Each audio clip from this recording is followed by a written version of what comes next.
Hello बच्चों, my name is Ramashankar Singh and you are watching my YouTube channel RS physics funda. आज हम लोग class 12th का magnetic effect of current का दो छोटे छोटे इंपॉर्टेंट टॉपिक लेकर के आए हैं। पहला टॉपिक है force on a moving charge in a magnetic field.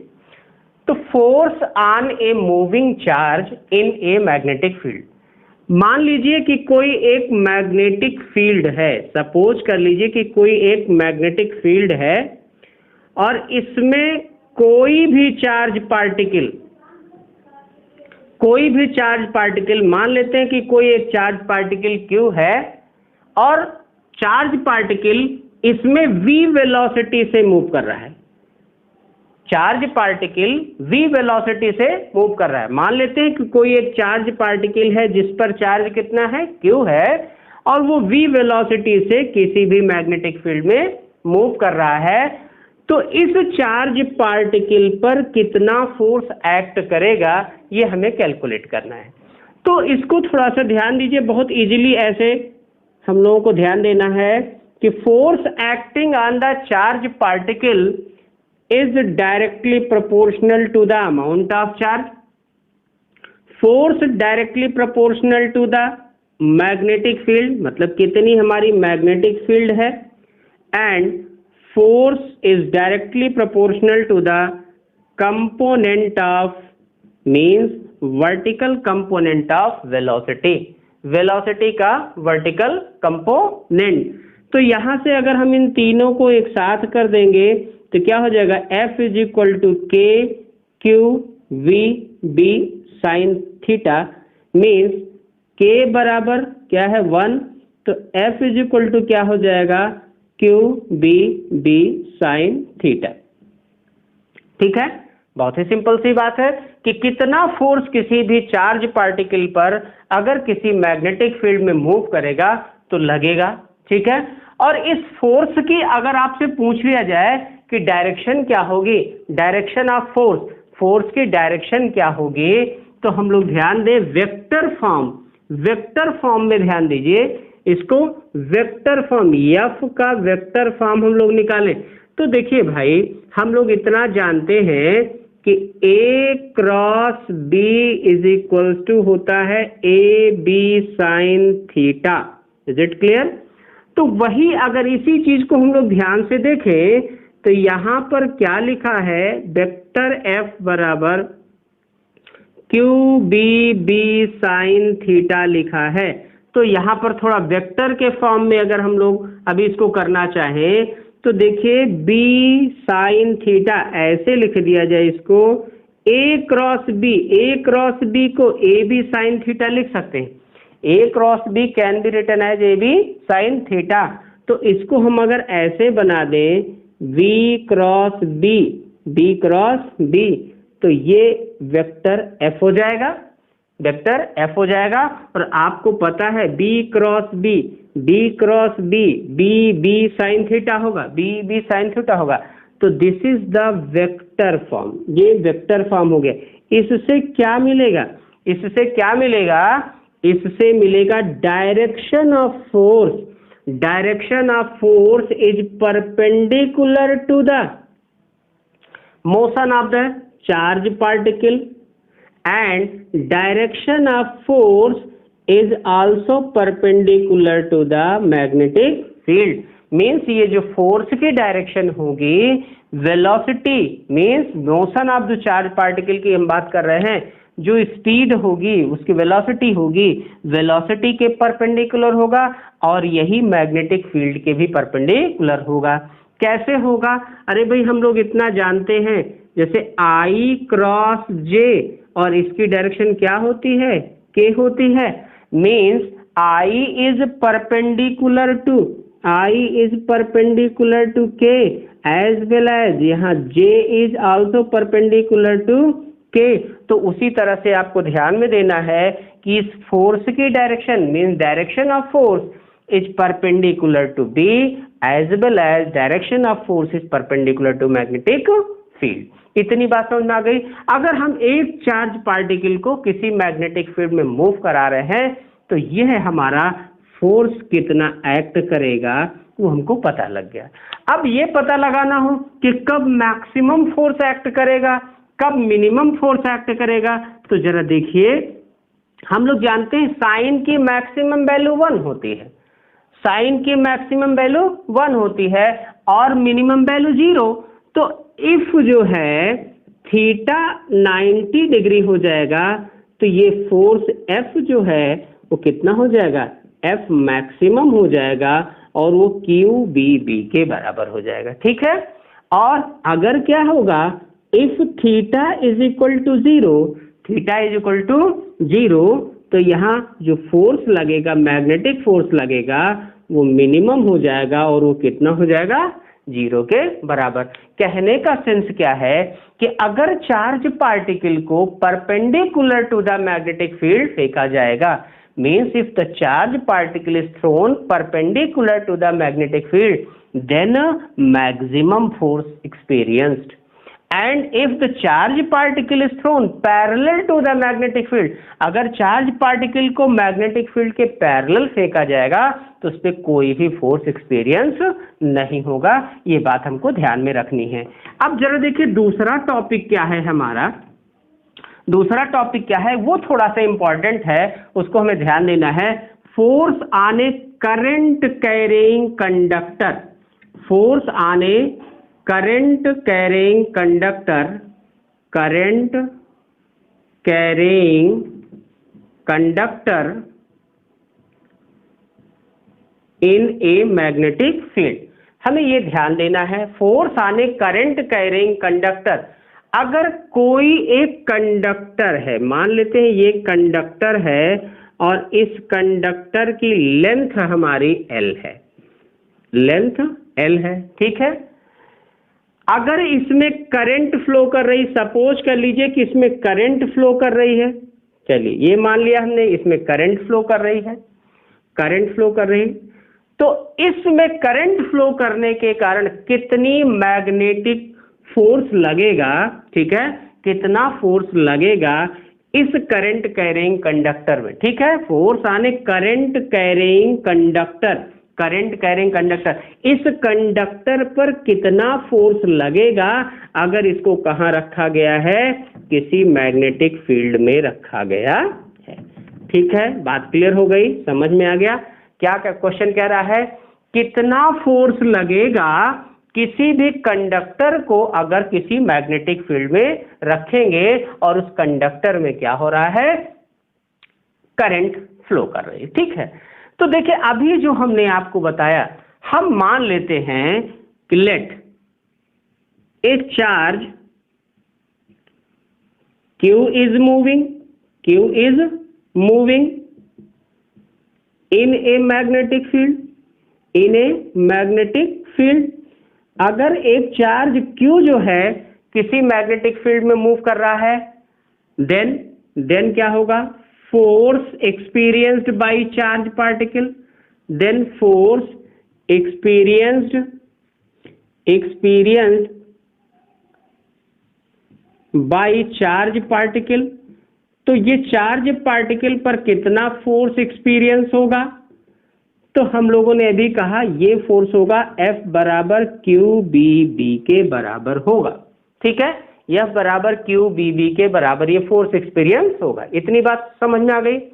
यहां तो क्या है, बहुत सारे चार्ज पार्टिकल मूव कर रहे हैं क्योंकि करंट कंस्टिट्यूट करे। अरे भाई, करंट तो तभी फ्लो करेगी जब चार्ज पार्टिकल क्या करेंगे, मूव करेंगे। ठीक है, मूव करेंगे। तो इसमें मान लिया ठीक है, एक चार्ज पार्टिकल के कारण मान लो स्मॉल f फोर्स लग रहा है। ठीक है, एक चार्ज पार्टिकल के कारण, एक चार्ज पार्टिकल का स्मॉल f फोर्स लग रहा है। मान लिया इसमें कितने हैं, late n is the total number of charge particle। ठीक है, n is the number of charge particle। कितने पार्टिकल, चार्ज पार्टिकल है, n चार्ज पार्टिकल है। और यहां पर हम लोगों को ध्यान में रखना होगा, मान ले कंडीशन और कर लें। ठीक है, तो जो टोटल फोर्स लगेगा अगर हम लोग ध्यान दें तो वो कितना होगा, n इंटू एफ के बराबर होगा, n इंटू एफ के बराबर होगा।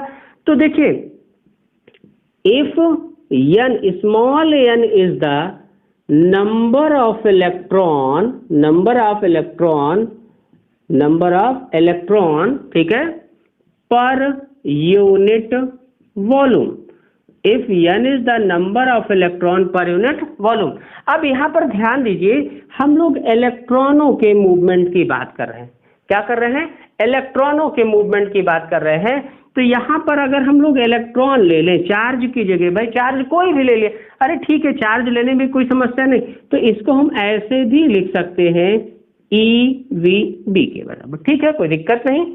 अब जब देखो यहां पर एक और चीज ध्यान रखनी है, जब कोई भी चार्ज पार्टिकल उसमें करंट फ्लो कर रही है, तो जब किसी चार्ज पार्टिकल में करंट फ्लो कर रही है तो इसका मतलब है इसके एंड के बीच में क्या लगी है? इलेक्ट्रिक फील्ड लगी है। क्या लगी है? इलेक्ट्रिक फील्ड लगी है। तो चार्ज पार्टिकल ये जो वेलोसिटी होती है, वहां पर चार्ज पार्टिकल की वेलोसिटी जब इलेक्ट्रिक फील्ड के अंदर होती है, मींस उसमें करंट फ्लो कर रही है, तो इस वेलोसिटी को हम लोग क्या कहते हैं? ड्रिफ्ट वेलोसिटी कहते हैं। क्या कहते हैं? Drift velocity. इसका मतलब है ये जो वेलोसिटी है, क्योंकि यहां पर क्या हो रहा है? करंट फ्लो कर रही है, ये वेलोसिटी कौन सी? ड्रिफ्ट वेलोसिटी है। ऐसे लिखेंगे। हमें लगता है ये चीज समझ में आई होगी। फिर से देख लीजिए, चार्ज पार्टिकल ऐसे जनरली मूव करे, ठीक है, तो हम लोग थर्मल वेलोसिटी बोलते हैं। लेकिन अगर चार्ज पार्टिकल उसमें करंट कंस्टिट्यूट कर रहा है, चार्ज के मोशन से क्या हो रही है? करंट हो रही है, तो करंट तो तभी कंस्टिट्यूट करेंगे जब दोनों एंड के बीच में पोटेंशियल डिफरेंस लगाया जाए। और जब पोटेंशियल डिफरेंस लगाया जाता है और उस समय चार्ज पार्टिकल मूव करता है, तो वो वेलोसिटी क्या होती है? ड्रिफ्ट वेलोसिटी होती है। क्या होती है? Drift velocity. अब मैंने मान लिया कि n is the number of electron per unit volume, मतलब एक वॉल्यूम में कितने इलेक्ट्रॉन? n electron. तो पूरे वॉल्यूम में मतलब टोटल नंबर ऑफ इलेक्ट्रॉन अगर बात किया जाए, तो हमने कहा कितना है? n है, तो ये कितना हो जाएगा भैया? एक वॉल्यूम में n इलेक्ट्रॉन। तो पूरे का वॉल्यूम कितना है? तो भैया वॉल्यूम होगा कितना? Area into length, area of cross section into length. अरे भाई वॉल्यूम एरिया इंटू लेंथ या area of cross section into length, तो यहां हो जाएगा, ठीक है, एक वॉल्यूम में n इलेक्ट्रॉन, तो v वॉल्यूम में ऐसे nv हो जाएगा, या इसको हम लोग ऐसे कह दें भैया n इंटू v की जगह क्या हो जाएगा? Area into length. ये बात समझ में आ गई? तो अब जरा देखिए, एक चार्ज पार्टिकल पर इतना फोर्स लग रहा है और कुल मिलाकर के कितने चार्ज पार्टिकल है? तो मैंने कहा NaL चार्ज पार्टिकल है। क्या है? NaL चार्ज पार्टिकल है। तो टोटल फोर्स जो लग रहा है, क्या लग रहा है? टोटल फोर्स लग रहा है, उसकी वैल्यू को पता करो भाई। ये टोटल फोर्स n की प्लेस पर हम लिख देंगे NaL और यहाँ EVD हो गया। Is it clear? इतनी बातें समझ में आ गई? ठीक है, इतनी बातें समझ में आ गई। अरे भाई n के प्लेस पर, at the place of n, we can write here NaL और बाकी का तो F की वैल्यू है, ये है EVD। ठीक है, VD भी। Is it clear? इतनी बात समझ में आ गई। अब जरा देखिए भैया, हम लोग यहां पर इसको बात करें तो वी नो दैट, हम लोग क्या जानते हैं? I इज इक्वल टू होता है NeAVD। I is equal to, हम लोग थर्ड चैप्टर में पढ़ चुके हैं करंट इलेक्ट्रिसिटी में, I is equal to NeAVD। तो यहां पर देखिए, अगर हम लोग F बराबर बात करें तो देखिए N हो गया, E हो गया, A हो गया, BD हो गया, N हो गया, E हो गया, A हो गया, BD। इसको ऐसे लिख दे भाई, NeABD, NeABD और LB। ठीक है, और इसकी जगह पर हम लोग क्या लिख सकते हैं? F बराबर ILB। F बराबर क्या हो जाएगा ILB। तो ये है कि पूरे कंडक्टर पर जिसमें कि करंट फ्लो कर रही है, पूरे कंडक्टर पर जिसमें कि करंट फ्लो कर रही है, कितना फोर्स एक्ट करेगा। अगर हम इसके भी डायरेक्शन की बात करें तो इसके भी डायरेक्शन की बात करें तो यहां पर जरा देखो भाई क्या हो जाएगा, F मैग्नीट्यूड जो हम लोग निकाला ILB, और यहां हो जाएगा IL, ये करंट एलिमेंट हो गया, क्रॉस क्या हो गया B, क्या हो गया IL क्रॉस B हो गया। बात समझ में आ गई, IL क्रॉस B हो गया, इतनी बात समझ में आ गई।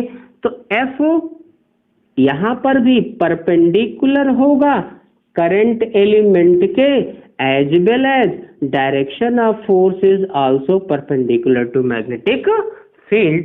तो यह चीजें हैं, हमने अभी आपको बताया कि किसी एक चार्ज पार्टिकल के मैग्नेटिक फील्ड में मूव करने से कितनी मैग्नेटिक फील्ड, कितना मैग्नेटिक फोर्स जनरेट होता है, और किसी कंडक्टर में जिसमें कि करंट फ्लो कर रही है, उसमें अगर हम क्या करते हैं, करंट फ्लो कर रही है उसमें निकालना चाहते हैं, उसको मैंने मैग्नेटिक फील्ड में रख दिया और उसमें निकालना चाहते हैं कि कितना फोर्स एक्ट कर रहा है, तो क्या हो जाएगा F बराबर ILB हो जाएगा। या इसको यहां पर हम लोग ध्यान देंगे तो यहां पर फिर से F बराबर हम लोग इसको करेंगे ILB, क्या होगा साइन थीटा। तो हमें पता है कि मैक्सिमम फोर्स कब लगेगा, मिनिमम फोर्स कब लगेगा, ये हम सब बड़ी आसानी से निकाल सकते हैं, क्योंकि जब थीटा 0 होगा तो फोर्स 0 होगा, जब थीटा की वैल्यू 90 होगी तो मैग्नेटिक फील्ड मतलब मैग्नेटिक फोर्स की वैल्यू मैक्सिमम होगी। ठीक है, मुझे लगता है ये चीजें आपको बिल्कुल बहुत अच्छे से समझ में भी आ गई होंगी और बहुत ही इंपॉर्टेंट है, खासकर इन न्यूमेरिकल पॉइंट ऑफ व्यू से कई बार इसमें से क्वेश्चन रिलेटेड आते हैं। हम लोग अगले उसमें लेक्चर में डिस्कस करेंगे कुछ न्यूमेरिकल इसी पर लेकर के। ठीक है, तब तक के आप लोग पढ़ते रहिए और एंजॉय करते रहिए। प्लीज अगर आप लोगों को ये चीज समझ में आई हो तो मेरे चैनल को लाइक और सब्सक्राइब करिए। Thank you.